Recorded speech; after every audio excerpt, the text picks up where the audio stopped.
자, 그러면 잠시 우리의 권순우 취재팀장 모셔보는 기쁜 시간 가져보도록 하겠습니다. 어서 오십시오. 네, 안녕하세요. 삼프로TV 권순우 취재팀장입니다. 반갑습니다. 반갑습니다. 네. 저 없는 동안 즐거우셨습니까? 아, 너무 힘들었습니다. 미국 다녀오셨죠? 예, 미국에 갔다 왔습니다. 어떤 출장 내용이었죠? 그 유튜브에서 글로벌 뉴스 미디어 그 채널들을 초대를 좀 했었어요. 네. 그래서 우리나라에서 JTBC, SBS, YTN 그리고 저랑 CBS 시리얼 같이 갔었습니다. 그리고 뭐 인도에 한 유튜버 오셨는데 소소하게 구독자 한 3천만 명 정도 있으시다고. 아, 그래요? 네. 많이 노력해야 되겠네요, 거기도. 그런 게 있었고 네. 사실 주요한 내용들은 뉴스 미디어가 어떻게 신뢰를 얻어야 될 것인가. 이게 아무래도 전 세계적으로 이제 선거의 계절이잖아요. 그러다 보니까 이제 SNS를 통해서 굉장히 다양한 소식들이 전해지고 있는데 네. 그때 이제 그 미디어 채널들이 어떤 식으로 시청자들과 소통을 하고 어떤 식으로 신뢰를 확보할 수 있을까에 대한 고민을 좀 같이 나눴었는데 거의 전 세계적으로 미디어들이 같은 고민들을 하고 있는 것 같았어요. 아, 그래요? 예전에는 그냥 뭐 뉴스에 나오면은 그게 뭐 진실인 양 그렇게 그냥 믿어졌었잖아요. 근데 그렇지 않은 경우가 너무나 많기 때문에 네. 뉴스 미디어가 스스로 어떻게 신뢰를 확보를 할 것인가라는 것은 저희도 이렇게 계속적으로 고민을 해봐야 되는 부분인 것 같아요. 뭐 결론이 좀 났어요? 아니면 그냥 고민 많이 해보자 뭐 이 정도예요? 뭐 내용들이 좀 있긴 있었는데 뭐 딱지 붙이는 거 뭐 이런 것도 있었고 이게 뭐 출처를 뭐 자금 출처라든지 아니면 내용에 대한 출처라든지 뭐 이런 것들을 부여하자 뭐 그런 것도 있었고 뭐 이런 채널에 대해서는 유튜브가 뭐 이거를 인증 로고를 박아주면 어떻겠냐 뭐 이런 얘기도 좀 있었는데 근데 사실 뭐 인증 로고를 박는 것들을 누가 담보할 수 있는 부분들이 아니잖아요. 그렇죠. 그런 게 좀 있어서 좀 그 고민이 계속적으로 필요한 부분인 것 같아요. 네. 그리고 거기가 이제 뉴욕에 있는 유튜브 캠퍼스를 갔었는데 네. 그 구글에 그 아침 잘 준다 그래가지고 한번 가봤거든요. 네. 갔는데 잘 줘요? 뭐 그냥 뭐 시설은 일단 너무 좋았어요. 네. 시설은 진짜 호텔 뷔페처럼 그렇게 했는데 거기서 만난 구글 직원분이 네. 매일 저녁 잘 보고 있다. 응? 에이, 진짜? 예. 우리 걸? 예. 그러니까 표현이 정확하잖아요. 매일 저녁 잘 보고 있다. 아, 거기는 이제 저녁이니까. 처음에 여기 왜 계세요? 매일 아침 매일 저희는 매일 저녁에 보고 있습니다. 그렇게. 아, 그래요? 얘기를 하시더라고요. 한국 분이셨던 거예요? 한국 반갑습니다, 구글. 네, 잘 좀 부탁 좀 드리겠습니다. 예. 구글 갔다 오셨구나. 뉴욕 물가 엄청 비싸죠? 엄청 비싸더라고요. 네, 뭐 밥값 같은 것도 뭐 밥값이 비싸고 뭐 싸게 먹어도 1인당 한 3, 4만 원은 그냥 넘어간다면서요? 예, 택시비도 조금 탔더니 뭐 7, 8만 원 금방 나더라고요. 아이고야. 자, 하여튼 뉴욕 출장. 예, 간 김에 그 다른 그 투자자 컨퍼런스도 네. 한번 갔었는데 네. 그러니까 구글 행사 말고 일정 조금 남는 시간에 갔다 왔는데 거기서 부시 전 대통령을 만났습니다. 아, 그래요? 네. 부시 전 대통령을 만났어요? 만난 건 아니고 이제 구경한 거죠. 구경. 네. 제가 만난 건 아니고. 근데 하여튼 뭐 그 문제 고민은 분명히 좀 필요한 것 같긴 해요. 뭐 너무나 이제 또 양극단화되고 막 편향되고 혹은 뭐 거짓을 그냥 아무렇지도 않게 사실처럼 이야기하는 것들이 너무나 많으니까. 그러니까 이게 약간 쌍방인데 이제 네. 사실 뭐 유튜브도 잘못했죠. 굉장히 이제 편향적으로 사람들이 보고 싶은 것만 보여주는 경향들이 좀 있잖아요. 알고리즘. 예. 네. 근데 그러면서 사실 미디어들도 사람들이 보고 싶고 듣고 싶은 얘기만 해주는 게 굉장히 유리해졌어요. 그러다 보니까 그냥 사람들이 알고리즘에 따라서 그것만 받는 게 아니고 이 미디어 채널들도 사람들이 해주고 싶은 얘기만 하는 게 자기한테 좀 도움이 많이 되니까 네. 그런 식으로도 많이 변질이 되고 있어요. 그렇죠. 그래서 이거는 뉴스의 뭐 수용자의 문제냐 공급자의 문제냐 그런 게 아니라 그냥 그렇게 변해가고 있는 상황에서 우리는 어떤 선택을 할 것인가 뭐 그런 얘기였는데 네. 공정하고 형평성 있는 얘기했더니 인도 유튜버 분이 그거 한번 했다가 뭐 종교적으로 민족적으로 한쪽으로 편향됐다 소리 들으면서 매일 하루에 1,000개씩 받아봤냐고. 그래요? 살해 협박 1,000개 받아봤냐. 참 쉽지 않은 상황입니다. 예. 네, 그 와중에도 또 뉴스들을 골라 오셨죠? 예, 일단 나스닥 지수가 0.12% 상승하면서 역대 최고치를 또다시 경신했습니다. 지난번에 그 정프로님께서 쓰셨던 표현인데 그 AI 묻었다 표현 쓰신 적 있었잖아요. 그 표현이 저는 이렇게 두고두고 이렇게 막 기억에 남더라고요. 그렇습니까? 예, 이번에는 원래 AI 주식이었는데 어도비가 또 AI가 묻으면서 14% 이상 급등했습니다. 근데 사실 그 AI 쪽에서 저는 어도비 같은 회사는 굉장히 잘 될 것 같아요. 그 텍스트를 생성하는 부분에 대해서는 사람들이 이제 그 지불을 잘 안 하거든요. 아 근데 그림 쪽은 근데 그림이나 이미지, 동영상 쪽은 아. 이렇게 뭔가 눈에 보이잖아요, 뭐가. 그렇죠. 그러다 보니까 여기에 또 도구를 또 제공하고 있고 거기에 대한 또 데이터를 워낙 많이 가지고 있잖아요, 어도비가. 예. 그러니까 이런 회사들은 이제 좀 이렇게 돈을 벌기가 좀 수월하지 않을까. 근데 저는 돈을 버는 거는 굉장히 중요하다고 생각하거든요. 그러니까 엔비디아만 돈을 벌면 안 돼요. 네네. 엔비디아 칩을 사서 누군가 서비스로 돈을 벌지 않으면은 네. 이게 자금 순환이 일어나지 않으면 결국 버블이 되고 터질 수밖에 없게 되거든요. 네. 그러니까 그 전에 뭔가 소비자들과 밀접하게 뭔가 진짜 실질적으로 사람들이 체감할 수 있는 효용을 주는 서비스들이 반드시 필요하다는 생각이 좀 들거든요. 근데 거기에 이제 어도비 같은 회사가 좀 이른바 AI 묻어서 묻었다라기보다 이건 진짜로 하고 있는 회사죠. 어도비 같은 경우에 제가 4.0 때 5.0, 뭐 한 7.0까지 많이 썼었거든요. 아. 예, 그때 이제 막 인터넷 쇼핑몰 잠깐 할 때. 아, 인터넷 쇼핑몰 다녔었어요? 그때 막 이렇게 사진 올려갖고 이렇게 막 신발 사진 올리고 막 이랬던 때가 기억이 나는데 그때도 하여튼 돈 그때는 아마 돈 주고 안 샀던 것 같고 그냥 이렇게 다운받아서 썼던 것 같은데 그러면 안 되죠. 예, 그러나 이제 그렇습니다. 그렇게 썼던 기억이 납니다. 그때는 막 아도베 막 이렇게 불렀었거든요. 맞아, 아도베. 참 대단한 회사입니다. 그 이미지 쪽으로는 뭐 전 세계 포토샵. 최고를 예, 벌써 한 20년 이상 아마 그쵸. 강하게 예. 잡고 가는 것 같은데 참 이렇게 전 세계를 주름놓는 회사들이 우리나라에도 좀 많이 나왔으면 좋겠다는 생각하면서 예. 자, 첫 번째 뉴스부터 갈까요? 아, 저 없는 동안 한국이 굉장히 시끄러웠더라고요. 뭐요? 쿠팡 문제도 그렇고 네. 이번에 보니까 이게 대통령실에서 나온 이 제도 개선 4가지 종합부동산세, 상속세, 상법 개정, 배임죄 폐지. 와, 이런 예민한 주제들이 그냥 막 쏟아져 나오던데 일단 대통령실에서 종합부동산세를 초고가 1주택과 가액 총합이 매우 높은 다주택 보유자에게만 물리겠다. 요 얘기가 저기죠. 이렇게 가액 총합이 높은 다주택자 보유라는 얘기는 네. 그러니까 지역에 있는 이렇게 짜잘하게 있는 집들 여러 채 있다고 해서 이걸 다주택이라고 해서 종합부동산세를 물리는 게 적합하지 않다. 이런 얘기들은 이전부터 좀 있어 왔습니다. 네네네. 근데 그거 실제로 좀 그렇기도 한 게 뭐 농막 뭐 전원주택 이런 거 이렇게 별장으로 한두 채 가지고 계신 분들한테 종합부동산세 물려지는데 그거 한 채에 1억, 2억 막 그렇잖아요. 네네. 근데 그게 서울에 있는 평균 아파트 가격 뭐 10억 이렇게 되는데 그거 세 채 있다 한들 그게 뭐 얼마나 다주택자냐 이런 불만들은 어느 정도는 좀 이렇게 합리적이라는 생각이 좀 들긴 들었거든요. 네. 근데 이 종합부동산세가 가지고 있는 상징성이 있잖아요. 네.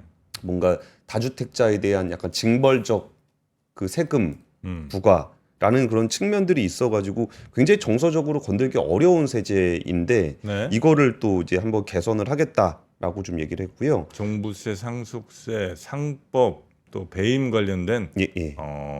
그 대통령실에서 발표한 거는 일단 위에 2가지였었습니다. 그리고 상속세 같은 경우도 그 상속세도 참 굉장히 예민한 세제예요. 이게 아무리 그러니까 부의 대물림과 관련된 세제이기 때문에 이거를 이제 건들기가 굉장히 예민한 세제인데 이거를 일단은 최고 세율을 30% 수준으로 인하를 한 다음에 세금 형태에 따라서 바꾸겠다. 뭐 이런 얘기를 했습니다. 그러니까 세금 형태에 따라서 바꾸겠다는 얘기는 뭐냐면은 이게 그 상속이 지금은 전체 상속되는 그 금액에 대해서 세율을 이렇게 매기거든요.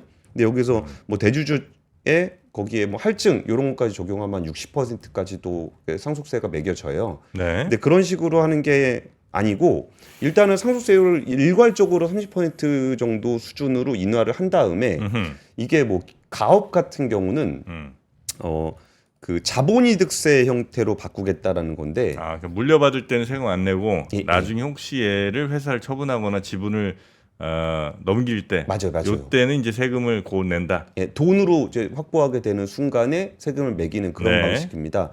이게 지금은 어디에 적용돼 있냐면은 지주사 전환할 때 주로 이렇게 적용이 됐었습니다.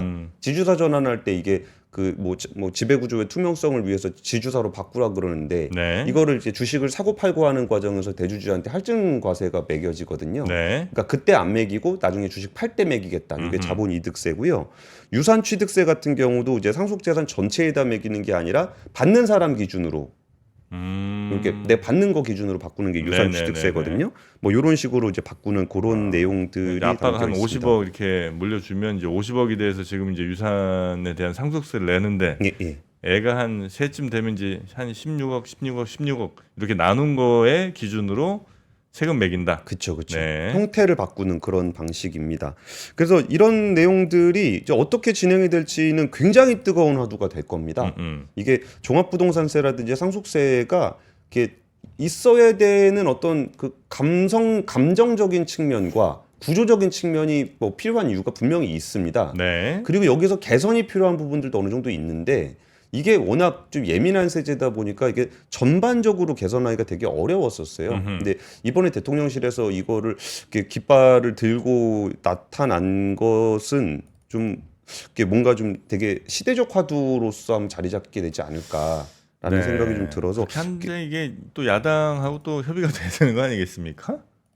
그래서 분명히 이거 굉장히 정치적인 이유도 있을 겁니다. 네. 그러니까 이 상황은 그러니까 그 야당이 워낙 지금 다수당이 돼 있는 상황을 뭐 한번 돌파를 해보려 그러는 그런 정치적 해석 관련해서는 제가 좀 안 했으면 하고 잘 모르기도 하고요. 네. 그리고 이제 이 세제 자체가 가지고 있는 내용들을 한번 좀 돌아보는 기회로 삼는 것들은 굉장히 좀 필요하다고 봅니다. 여기에 더해서 그러니까 법안 자체에 대한 이게 뭐 해야 된다 말아야 된다 이거는 그러니까 이 세제 전문가분들이 하시는 게 맞는 것 같고 저는 이런 내용들이 좀 진행이 된다는 정도 수준만 전해드리겠습니다. 네. 왜냐하면 하나하나가 너무 다 예민하고 그렇죠, 디테일하게 봐야 되는 측면이 네. 있기 때문에 그렇습니다.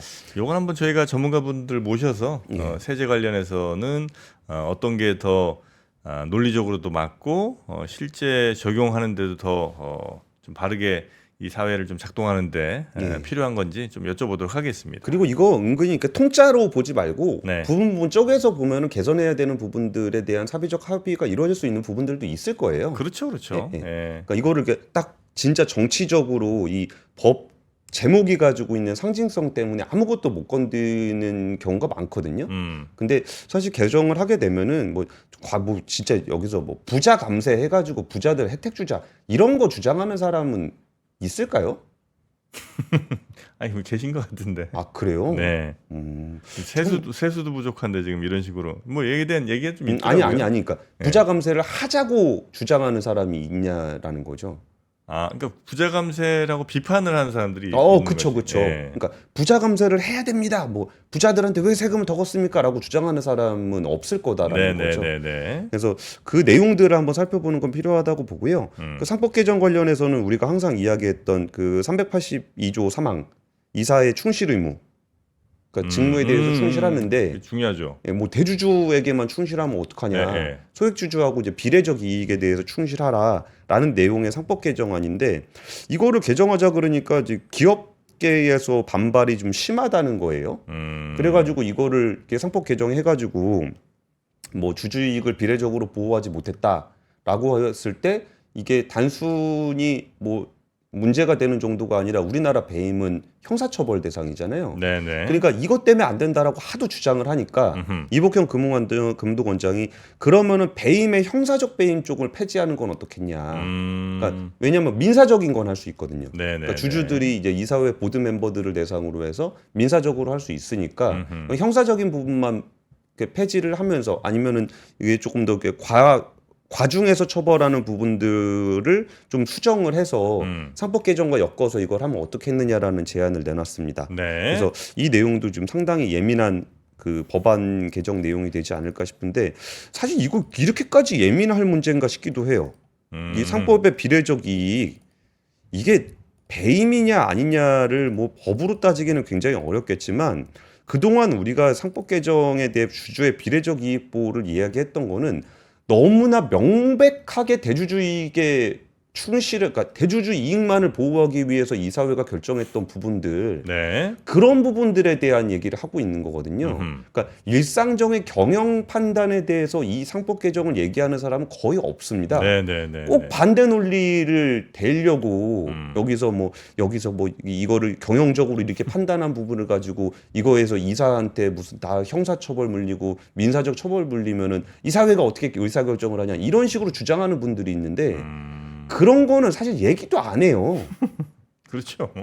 아니 이 얘기를 왜 하는지 뻔히 알면서 아, 그렇게 뭐 경영 판단에 시시콜콜한 걸 가지고 이사들한테 시비를 걸 거다라는 거는 사실 좀 그렇진 않은 것 같은데. 있지도 않은 유령과 싸우는 것 같은 그런 느낌입니다. 그쵸. 네. 그러니까 있는 사람에 대해서 문제 제기를 하고 있는 건데 있지도 않은 정말 좋은 표현 쓰셨네요. 있지도 않은 유령 나타나가지고 막 걔랑 싸우려면 어떻게 해야 되는지에 대한 이 얘기 얘기를 또 하고 오래 있어서. 가겠는데 우리 권순희 팀장님께 왜요? 아니 올해 또 자꾸 아. 생각나면서 정프로님 참 표현이 좋으셨다. 있지도 그쵸. 않은 유령과 싸우고 있다. 여러 장소에 가서 써먹겠습니다. 아유 고맙습니다. 출처 밝히고. 필요 없습니다. 그냥 권 팀장님 것처럼 쓰시. 알겠습니다. 자 그런 이제 법들을 추진하고 있다는 거 첫 번째 뉴스 전해드렸고요. 이 내용들 되게 뜨겁죠. 저는 지금은 댓글 안 보고 있었는데. 네, 제가 다 보고 있습니다. 네. 두 번째는 그 현대차 인도법인이 그 인도 시장에서 IPO를 추진한다고 합니다. 인도 법인이 인도 시장에서. 인도 시장에서 예. IPO를 추진한다고요? 예. 인도 시장 요새 엄청 뜨겁습니다. 뜨겁죠. 예. 자, 한번 차트 한번 같이 보실까요? 네. 센섹스 지수인데, 야, 진짜 코스피만 못 가죠. 센섹스도 이렇게 많이 올랐습니다. 여기도 뭐 거의 사상 최고겠네, 그죠? 예. 그러니까 일단 IPO를 하게 되는데 그 증권거래위원회에다가 신청서를 제출을 했대요. 네. 현대차가 이제 인도 법인에 대해서 이제 주식을 가지고 있을 거 아니에요. 그 중에 17.5%를 매각을 한다고 합니다. 그러면서 이제 신주 발행을 하는 건 아니고 현대차가 보유한 지분의 일부를 시장에 판매합니다. 센섹스예요? 센섹스. 센섹스. 섹스 아니고 섹스. 그러니까 센섹스. 예. 아. 파워풀. 예? 왜요? 아니, 지수 자체 이름이 그냥 센섹스군요. 약한 거 아니고. 스트롱. 네. 예, 자금 조달 규모는 한 4조 한 1,670억 정도, 30억 달러 정도 된다고 합니다. 예. 그러면 이게 인도 증시 기준으로는 가장 큰 IPO가 될 거라고 하네요. 그 정도예요? 예. 그 인도 시장에서 제일 큰 회사가 되는 거예요, 그러면? 그렇지는 않고요. 네. 공개 매각 규모로. IPO 규모 중에 가장 큰. 예. 그래요? 그러니까 리스팅하는 거 기준, 그러니까 상장시키는 거 기준으로 그렇게 얘기하고 있는 것 같습니다. 그리고 여러 가지 이유가 있는데 일단은 그 인도에다가 이제 공장 짓고 하는 투자, 그 생산 능력 확충과 전기차 제품 확대, 전동화 생태계 조성을 추진하는데 거기에 있는 자금을 인도에 투자하는 자금을 인도에서 이렇게 모집을 하는 그런 방식입니다. 작년 인도 자동차 시장 규모는 한 500만 대로 중국과 미국에 의해서 3위를 차지하게 됐고요. 네. 이번에 그 자금 조달을 하게 되면은 근데 이거는 사실 좀 어느 정도는 필요할 수 있을 거예요. 이 자금을 네, 하필이면 또 제목을 두토끼로 잡으셨어요. 두토끼. 네. 4조 원대 기업 공개를 한다 이거죠. 전혀 상상하지 못한 방향으로 지금 내용이 튀고 있습니다. 머리가 썩었나 봐. 어떻게 하면 좋아. 아침부터 이게 무슨 일입니까? 근데 아무래도 이제 인도 증시에 인도 법인이 상장을 하게 되면은 이게 사실 그 해외에 나가서 비즈니스를 한다는 게 되게 어려워요. 네. 그리고 돈을 너무 많이 벌어도 문제고 너무 많이 써도 문제고 그 인도 국민들 입장에선 자기들 뭐 힘들어 돈 들여가지고 차 샀더니 한국 기업만 좋다. 이러는 거 별로 이렇게 좀 반감이 있을 수도 있잖아요. 네네. 근데 인도 증시에 상장해서 많은 인도 투자자들이 현대차에 투자를 하게 되면은 거기서 조달한 자금으로 인도에다 투자를 하는 것에 대한 어떤 좀 긍정적인 효과가 좀 기대할 수 있습니다. 그리고 거기에 더해서 또 이게 우리나라 기업들이 선진 시장, 뭐 인도가 우리나라에 비해서 선진 시장이라고 보기엔 좀 어렵긴 하지만 네. 그러니까 글로벌 선진 시장에 상장하는 거는 긍정적인 효과가 좀 있어요. 예, 그 거버넌스 학자들하고 좀 얘기를 해보면은 예를 들어서 말레이시아 이런 데 있는 기업들이 싱가포르에 상장하는 경우가 꽤 있습니다. 네. 그러니까 그런 경우는 그러니까 말레이시아에만 있다 그러면은 잘 신뢰가 안 간다는 거예요. 근데 거기에 있는 것보다 선진화된 시장에 상장을 하거나 복수의 시장에 상장을 하게 되면은 그 상장된 시장마다의 그 거버넌스 스탠다드를 맞춰야 돼요. 그렇겠죠. 예, 그러다 보니까 조금 더 거기에 대한 그 뭐 수준이 좀 높아진다 그럴까? 그래갖고 이제 글로벌 스탠다드에 맞는 거버넌스 확산적인 측면이 좀 하나 있고요. 또 하나는 꼭 국내 시장에서만 자금 조달을 하기에는 우리 시장에 좀 사이즈 한계가 좀 있잖아요. 네. 근데 거기서 이제 해외 자금을 조달한다라는 거는 자금 조달 풀을 좀 더 넓힐 수가 있어요. 그러니까 뭐 저런 거죠. 이게 예를 들어서 우리나라 기업, 우리나라 증시에만 계속 상장을 하게 되면은 네. 우리나라에 있는 자금들이 분산이 됩니다. 그러니까 이거사 우리나라에 있는 자금이라는 게 어느 정도 한계는 있는데 네. 이걸 너무 많이 상장하게 되면은 그렇죠, 이것들이 좀 분산되는 측면이 좀 있거든요. 그리고 그게 또 하나 있고 또 하나는 우리나라 거래소도 경쟁력을 좀 가져야 됩니다. 우리나라 거래소가 예, 예. 네. 그러니까 우리나라 꼭 그냥 우리나라 기업이라고 우리나라 거래소만 상장하는 게 아니라 우리나라 시장이 경쟁력을 가졌을 때 들어오는 겁니다. 그렇지. 예, 그거를 우리나라 거래소가 이제 한 개밖에 없다 보니까 네. 그러니까 우리나라는 그런 생각을 많이 하거든요. 거래소가 하나니까 원래 하나인 줄 아는 경우가 되게 많아요. 근데 예를 들어서 인도에 상장을 해요. 예. 인도에 상장한다고 해서 우리나라 현대차와 가격이 같이 움직이진 않을 거 아니에요. 아닌가? 거의 같이 움직이나요? 근데 거기서 그러니까 이게 사실 그 약간 정확한 밸류에이션을 하기가 좀 어렵긴 한데 네. 그 인도에서 가격이 막 올라가면은 그걸 가지고 있는 현대차 입장에서는 더 자기가 가지고 있는 보유 자산이 커지는 측면이 있잖아요. 뭐 그렇긴 하겠네요. 예, 예. 근데 이게 복수 상장 이슈가 국내하고 해외 상장하고 조금 다르긴 해요. 학자들의 해석은. 네. 근데 정확하게 뭐 논리적으로 딱 떨어진다라고 보긴 좀 어려운데 이게 국내 상장에 그 동시 상장시키는 거하고 해외 상장하는 시키는 거에 대한 해석이 조금 다르더라고요. 그 전문가들의 해석은. 네. 그러니까 이제 그 인도에 있는 현대차 인도 법인이 상장을 하는 거고. 예, 예. 그래서 당연히 이제 인도 법인이라고 한다면 현대차의 뭐 자회사는 아니죠. 이거 그냥 현대차의 법인 자회사죠. 자회사인가? 네, 인도 법인이니까. 그렇게는 자회사예요. 예. 자회사가 근데 인도에서 상장을 한다. 예, 예. 자회사가 막 잘 되고 그러면 그래서 만약 현대차보다 시총이 커질 수도 있나? 나중에? 그럴 수도 있죠. 뭐 안 될 건 없죠. 안 될 건 없죠. 예, 예. 근데 그렇게 되면은 사실 좀 이상하긴 하죠. 이상하죠. 그러니까 보유 자산이 여기가 훨씬 더 많은 건데 예. 그러면은 현대차의 디스카운트가 굉장히 심하게 나타난다는 거죠.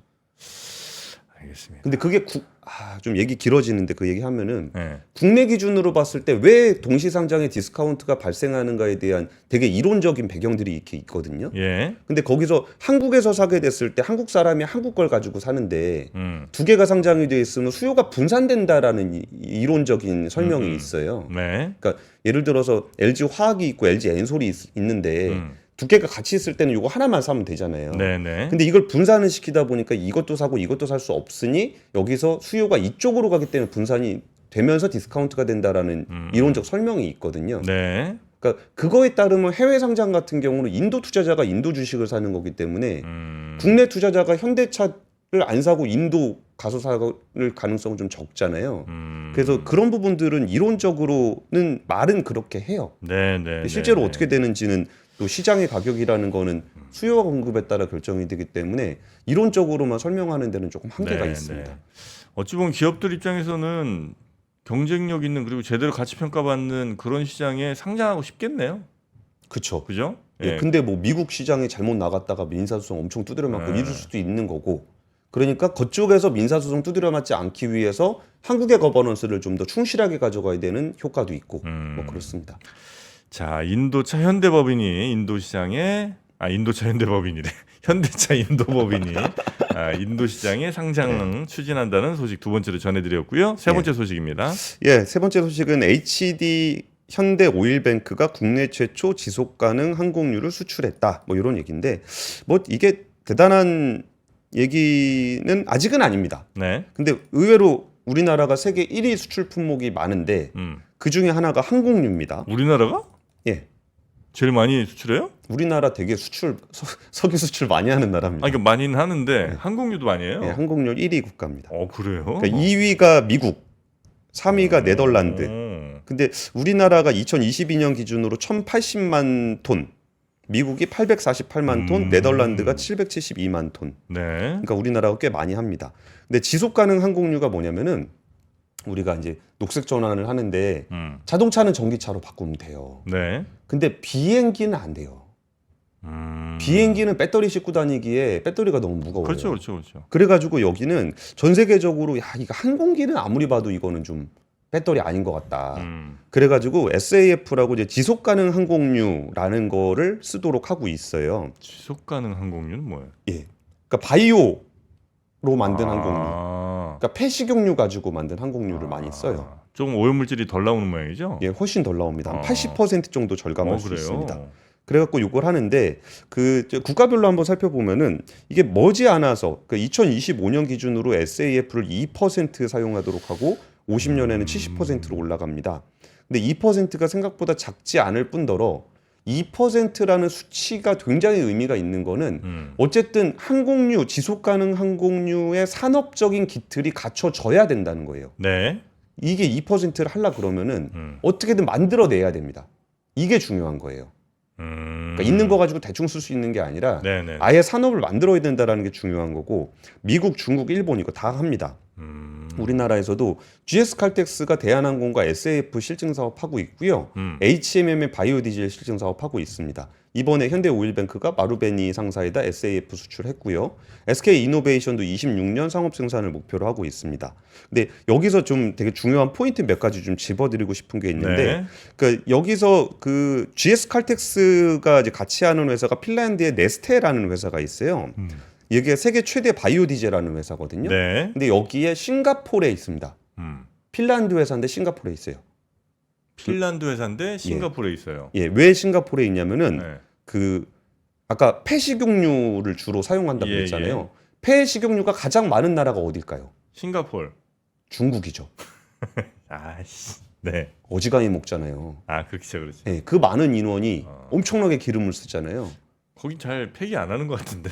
야, 그래갖고 이제 어쨌든 그거 모으면 돈이 된다 그러니까. 돈 되겠죠. 그래가지고 싱가포르의 거의 수입 품목 순위 중에 거의 상위에 있는 게 폐식용유입니다. 아, 그래요. 이게 왜 있냐면 아까 말씀드렸던 그 네스테가 거기다 공장을 지어놨기 때문에 중국에서 폐식용유를 수입을 해요. 그러니까 우리나라 같은 경우도 SAF를 하려면은 폐식용유 확보가 굉장히 필수적이거든요. 네네. 그래가지고 현대오일뱅크 같은 경우에 롯데제과로부터 마가린 제조 과정에서 발생했던 기름, 아, 우리도 60개 치킨 뭐 이런 데서 많이 가져가면 될 텐데. 그쵸? 단체 급식 여기서 나온 폐식용유 확보하고 있고요. 효성 TNC 같은 경우도 파모일하고 폐식용유 수입업을 시작을 했습니다.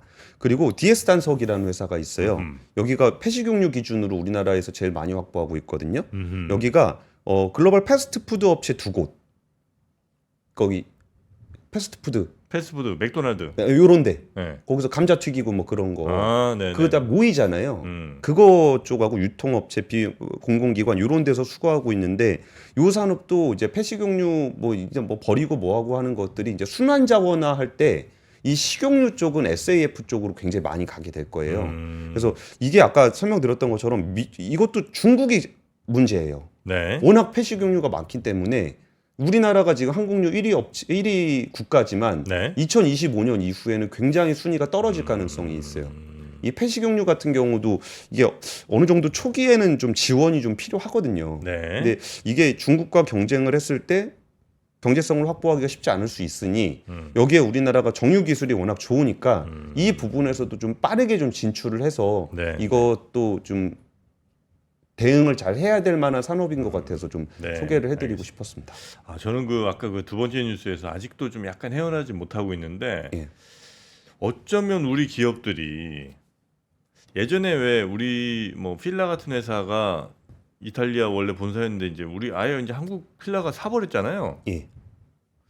그런 식으로 예를 들면 우리 시장에서 뭐 평가도 못 받고 예를 들어 막 20조씩 저 하는 회사인데 시총이 막 30조도 안 되고 뭐 이런 상황이 되니까 아예 그냥 평가 제대로 받을 수 있는 시장에다가 이렇게 추가로 상장을 해. 예. 그다음에 아예 그 회사가 우리나라 회사를 사버려.